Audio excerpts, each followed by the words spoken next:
Dnes u nás ve studiu vítám Lukáše. Lukáš se poprvé setkal s hyperbarickou oxygenoterapií před 20 lety v nemocnici v Ostravě. Tehdy mu hyperbarická oxygenoterapie po vážném úrazu pomohla vrátit se do života a dnes přišel k nám do studia Regenerace, aby tu sílu kyslíku využil znovu. Lukáši, vzpomenete si, s čím vám hyperbarická oxygenoterapie pomohla tehdy po té nehodě? Jaký to byl pocit, když jste jako kluk zjistil, že to funguje?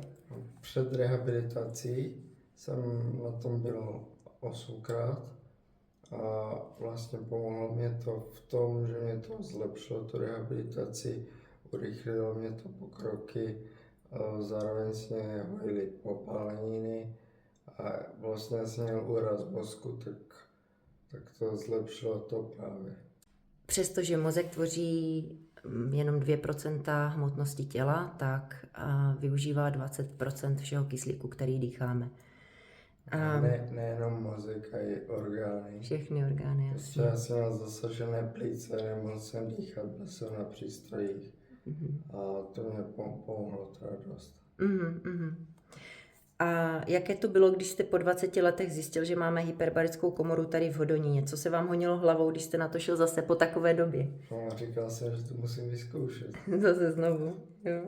A jak se vám dneska v komoře relaxovalo? Četl jste si, nebo jste si zdříml? Chtěl jsem si zdřímnout původně, protože jsem nespal 7 let. 7 let jste nespal? No, jakože strašně málo jsem spal, jako ne, že bych vůbec nespal. Jasně, chápu. No a tak jsem si chtěl odpočinout, protože to, jak tam přijdete, tak to je hned takové, jakože prostě dostanete energii a hned, jak začnete dýchat, tak prostě je to úplně tak, já jsem si četl. Tak super, no. Na každého to působí jinak. Někoho...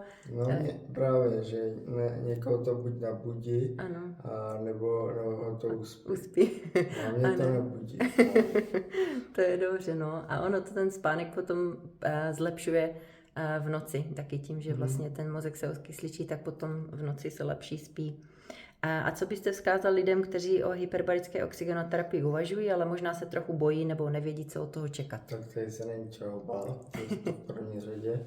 V druhé řadě, ať si to vyzkoušet, to jdou prostě, protože stojí to za to určitě. Děkuju, Lukáši, díky moc a uvidíme se příště.